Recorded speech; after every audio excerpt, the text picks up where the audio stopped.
바울이 에베소에서 회당에서 3개월, 그리고 두란노 철학학당, 두란노 서원에서 2년 동안 매일 성경을 강론하며 복음을 전한 이야기가 오늘 본문 말씀에 나오죠.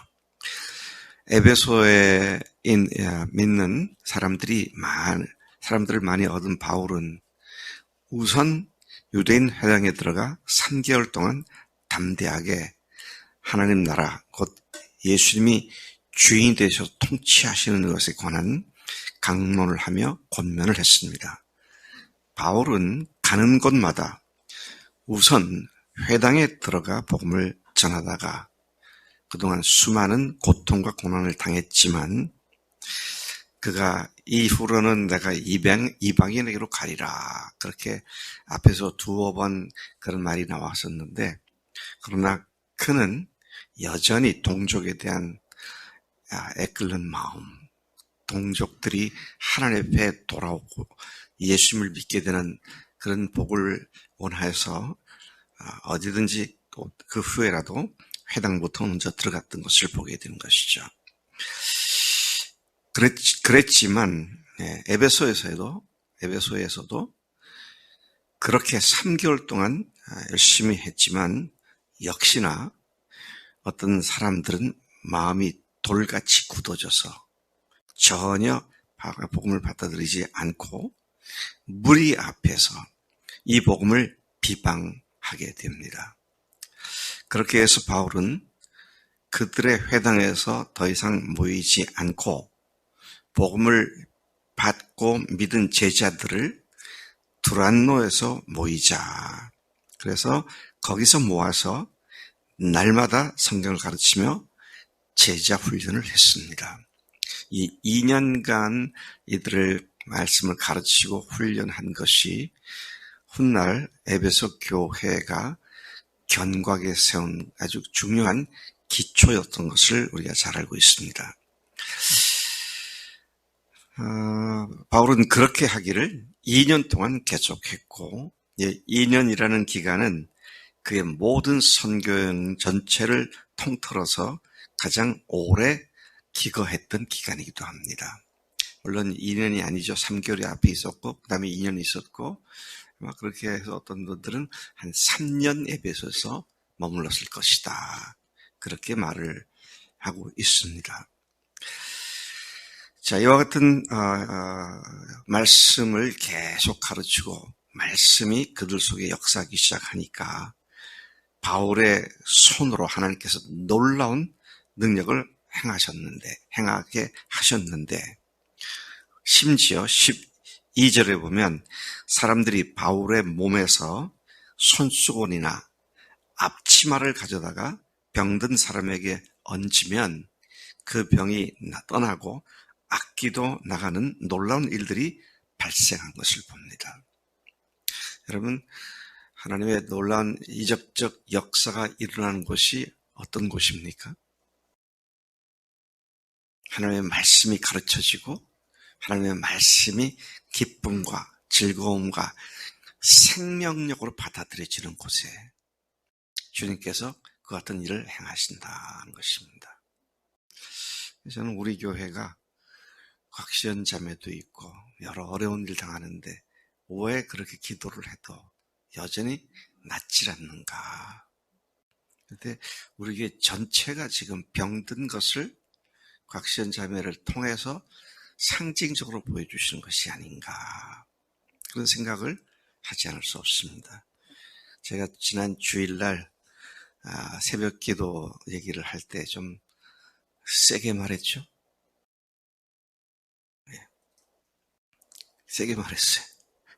같이 예배를 들었던 이병헌 목사가 너무 심하게 말씀하신 것 같은데요. 네. 그렇게 하니 뭐합니까?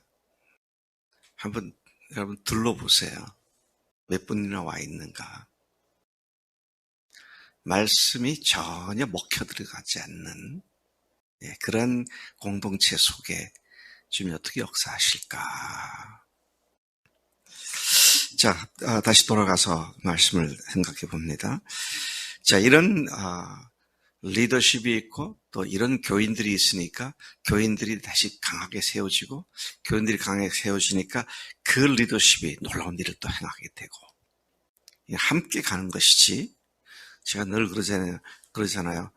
교인들이 영적으로 이렇게 반응하지 않으면 여기에 예수님 와서 설교해도 아무 의미가 없다고. 네, 참 너무 중요한 교훈을 우리가 다시 생각하게 됩니다. 자, 이런 일이 있을 때에 해프닝이 하나 발생합니다. 13절부터 16절까지 보면 유대인들 중에 떠돌이 마술사들이 나옵니다. 떠돌이란 말은 장돌뱅이처럼 이것저것 돌아다니면서 마술을 행하는 그런 사람들이죠. 바울의 이러한 놀라운 이적적 사역을 보게 된 어떤 떠돌이 유대인 마술사들이 바울의 사역을 흉내내는 해프닝이 발생을 합니다. 그들은 시험 삼아 악기 들린 자에게 주 예수의 이름을 부르면서 내가 그렇게 하니까 그렇게 그들이 하는 얘기가 뭡니까? 내가 바울이 전파하는 예수를 의지하여 너에게 명하노라. 자, 그러니까 이제 그렇게 말을 했죠. 근데 그 사람들 중에는 떠돌이 유대인 마술사 중에는 제사장 스게와의 아들 7명도 거기 있었다. 제사장 아들까지도 이런 짓을 하는 그런 사람 속에 있었던 것이죠. 그들이 그렇게 바울의 사역을 흉내내자 사람에게 들려있던 악기가 대답을 합니다. 내가 예수도 알고 바울도 알거니와 너희는 누구냐? 그러면서 16절 보니까 악기 들린 사람이 그들에게 점프해서 올라타고는 쓰러뜨리고 눌러버리고 짓밟아버립니다. 자, 그런 과정에 그들이, 이 마술사들이 몸을 다치게 되죠. 몸이 상해졌다 그랬어요. 그래서 다친 상태로 옷을 벗긴 채로 그 집에서 도망쳐 버리는 일이 발생하죠. 전혀 예수님과 상관도 없는 사람들이 예수의 이름으로 귀신을 내쫓는다. 그러니까 귀신들이 그걸 모르겠어요? 많이 알죠. 이거 하는 소리가 뭡니까? 내가 예수도 알고 바울도 아는데 너희는 도대체 누구길래 이러냐 하면서 이제 달려들어서 몸을 상하게 만드는 그런 일이 일어나게 되죠. 하나님의 사역은 흉내낸다고 되는 것이 아니다. 바울은 매일 성령께서 쓰신 성경을 가르치는 가운데 성령의 능력의 통로가 되었다. 따라서 우리도 주님과 함께 멍에를 맨 삶과 사역에 매진할 때에 성령의 충만함을 입고 성령께서 그분의 수준의 일을 하시는 도구로 쓰임받을 수 있는 것이라는 사실을 분명하게 다시 한번 확인하게 됩니다. 그러니까 껍데기 가지고 되는 게 아니고 속 알맹이가 정말 예수님으로 가득 차야 된다. 성령 충만이라는 말은 예수님으로 가득 찬 걸 얘기하는 것이죠. 그분의 멍에를 메고 그 멍에를 이루기 위해서 헌신하는 그런 삶을 얘기하는 것이죠. 17절부터 20절까지 보니까 이러한 해프닝에 관한 소문이 에베소 도시 전체에 퍼졌고 그곳에 사는 모든 사람들, 유대인과 헬라인들이죠. 모든 사람들이 이 일을 알고 두려워하면서 주 예수의 이름을 높였다 그랬습니다. 믿는 사람이든 믿지 않는 사람들은 와, 예수가 하는 분이 엄청난 분이시구나. 이렇게 안 믿는 사람조차도 그렇게 얘기했던 것으로 생각되어집니다. 18절 예수님을 주님으로 믿은 사람들이 자기들이 행한 악한 죄악들을 자복하고 어떻게 주님을 믿고 사함받았는지를 간증하게 되었다 그랬습니다. 여러분, 참된 믿음은 진정한 회개를 수반하는데 참된 회개는 어떤 것입니까? 자기들의 죄를 버리는 겁니다. 그리고 하나님 앞에 삶을 다시 반듯하게 세우는 겁니다. 그냥 회개한다 합시고 하나님 죄송해요, 이거 회개 아닙니다. 근본을 바꿔버리는 거죠. 내 삶의 중심이 내가 돼 있는 그것을 회개하고 하나님 앞에 엎드리고 하나님께 고백하는 것이죠. 그래서 제가 주일날 그랬잖아요. 회개는 하나님 내가 이거 이렇게 했기 때문에 잘못했습니다가 아니고 그렇게 이렇게 하게 된 원인이 내가 주인 탓이 되었는데 회개합니다. 주님, 사람들 앞에 지은 죄는 근본 불의가 내가 주인 됐기 때문에 그게 근본 죄잖아요. 그 죄를 회개해야 하는데 그거는 회개하지 않고 나는 죄 용서받아 구원 받았으니까 그렇게까지는 할 필요 없고 이것만 하면 돼가 아니라 근본 뿌리부터 다시 회개하는 것이 필요하다는 것이죠. 자, 이렇게 사람들이 회개하고 지난날의 삶을 버리고 새로운 삶을 살게 됐다. 그런데 놀라운 사람들의 이야기가 기록되어 있습니다. 19절에 보니까 그렇게 간증한 사람들 중에는 많은 마술사들이 있었는데,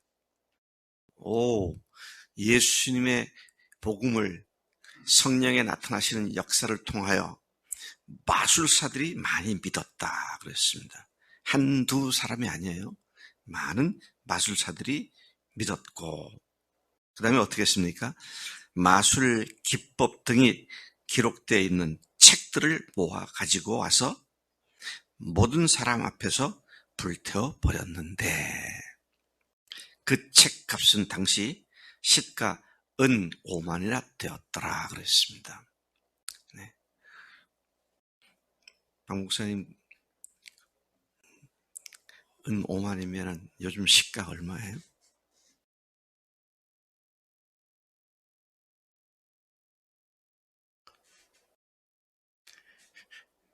숫자에 약하신가 보다. 은 5만은 1데나리온이 은화잖아요. 그러니까 은화 하나의 그 가치가 오늘날 말하면 한 사람의 하루 평균 임금이죠. 그래서 요즘 우리나라로 말하면 평균 막노동을 하는 임금이 15만 원 정도인 것 같아요. 네. 그럼 15만 곱하기 5만 있잖아요. 제가 여러분들 앞으로 계산하기 쉽게 이거 비결을 하나 알려드릴게요. 1억은 만입니다. 만 곱하기 만이 1억이에요. 그러면 15만 곱하기 5만 하니까 75억 원 상당의 재물을 예수 믿은 한 가지 이유 때문에 잿더미를 만들어버렸다. 너무 심한 거 아닌가요?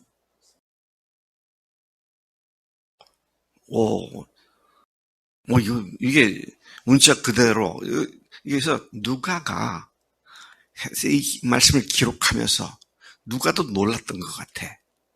그래서 시가를 기록을 했더라고요. 75억 원. 계산하기 쉽게, 이제 은돈 하나가 10만 원이다. 그래도 50억입니다. 주님 때문에, 내가 죄 지었던 것 때문에, 여러분, 서울에 아파트가 한 50억짜리 가는 거 많이 있잖아요. 50억짜리 아파트도 포기할 수 있어야 돼요. 50억은 그냥 5천만 원도 손해나면 절대로 포기하지 않으려고 그러잖아요. 50만, 5천만 원? 500만 원도 포기하기 어려워요. 근데 이게 사실로 기록돼 있잖아요. 목사님, 무슨 책값이 그렇게 비쌀 수밖에 없죠. 그때 당시는 이런 책이 아니잖아요. 양피지 두루마리에 기록된 일일이 사람의 손으로, 인쇄도 아니고요. 그러니까 엄청난 고가품이 책 아닙니까? 근데 그거를 모아다가 그랬다는 걸 보니까 책이 한두 권이 아니에요. 그걸 다 태웠다. 우리 김종호 자매님은 주님 위해서라면 75억 원도 태울 수 있겠어요? 김종호 자매님이 못하면 아무도 못할 것 같아. 안현자 자매는 그럴 수 있을 것 같아, 보니까. 예. 이게 진짜 그냥 과장해가지고 한 5천만 원 정도 되는 걸 딱 이렇게 뻥튀기를 해가지고 이랬다. 이게 아니잖아요. 얼마나 놀랐으면 누가 또 이렇게 했었을까. 우리 안현자매를 보면 조치원에 아파트를 분양받아서 금년에 9월달이나 10월달 입주할 것을 생각했었는데, 예, 그거 안 가기로 했잖아요. 팔아야겠다. 그러고 내놓고 그렇게 한다고. 예, 주님이 내 삶의 이 시점에서 뭘 원하시는가. 이걸 우리가 본다면 뭐라도 포기할 수 있는 그런 믿음이 되야겠다. 예, 우리 이내자매는 포기하려도 포기할 게 없어서 아니야. 지금 갖고 있는 것 몽땅 포기를 해야 돼. 그래야 하나님께서 포기된 자리에 부어주시거든. 네. 자, 제가 이걸 말씀을 보면서 다시 그런 생각이 들더라고요. 이야, 주님은 과격주의자시구나. 주님이 과격주의자이신데 거기에 비해서 우리 인간은, 나는 너무도 온건주의자다. 이렇게까지는 할 필요가 없고 나는 하지 못해 라고 현상을 내가 유지하려고 하는 온건주의자. 근데 주님은 단연코 그걸 포기하게 하시는 주님이시다. 그렇게 하면 우리는 어떻게 됩니까? 망하게 되죠. 그게 항상 사탄의 속임수입니다. 그걸 포기하면 나는 망한다. 근데 주님이 더 큰 것을 가지고 우리에게 안겨주시기 위해서 때로는 그렇게 요구하실 때도 있는 줄로 믿습니다. 예. 우리가 복음을 듣고 회개하는 일은 이렇듯 죄 짓는 일을 근원적으로 싹부터 없애버리는 것이 참된 회개다. 그것을 놔두고는 결코 이루지 않는다. 제가 언젠가 그런 설교를 예화를 들었었는데 저희 집 뒷마당에 키위 나무를 지금도 큰 게 하나 있습니다만은 옆에 키위 나무를 제가 한 3년 키우다가 잘라버렸어요. 근데 그게 장미하고 같이 막 엉켜 있어서 뿌리가 그냥 내빼뒀고 해마다 뿌리를 올라오는 걸 다 잘라줬어요. 그렇게 20년 이상 그렇게 했어요. 근데 금년에 또 올라왔더라고. 줄기가 또 올라왔어. 뿌리를 캐내지 않으면 위에 것만 적당히 가지치기를 한다고 되는 게 아니다. 네. 뿌리를 뽑아야 돼요. 자, 그런 의미에서 오늘 이 마술사들이 행했던 것은 참 오늘 우리에게 뭐가 회개냐 하는 것을 말씀해 주고 있는 것을 보게 됩니다. 이런 일이 이번 주말에, 이번 주일, 오는 주일에 우리 교회에서 일어날 것을 간절히 기도하며 하나님 그런 강력한 회개와 믿음의 역사가 일어나게 역사해 주십시오. 초청한 사람들이 다 올 수 있도록 그들의 마음을 움직여 주십시오. 시간 그렇게 기도해야 마땅한 줄로 믿습니다. 하나님 아버지 감사합니다. 오늘도 예수 믿는 것이 내 삶에 그냥 브로치를 하나 더 하거나 넥타이를 갈아매는 정도가 아니라 근본이 바뀌는 나의 근본 본질이 예수님으로 바뀌는 것인 것을 다시 확인시켜 주심을 감사합니다. 75억 원 상당의 재물을 한순간에 잿더미로 만들어버린 그들의 회개에 합당한 행위가 오늘 우리에게 너무도 절실히 필요한데 하나님 참으로 우리로 하여금 복음 앞에 정직히 직면하게 하시고 복음과 거슬리던 과거의 삶의 모든 잔재들을 철저히 우리가 뿌리 뽑는 매일의 삶이 되도록 인도해 주신 줄로 믿습니다. 그렇게 살겠습니다. 감사합니다. 예수님의 이름으로 기도를 쌉나이다. 아멘.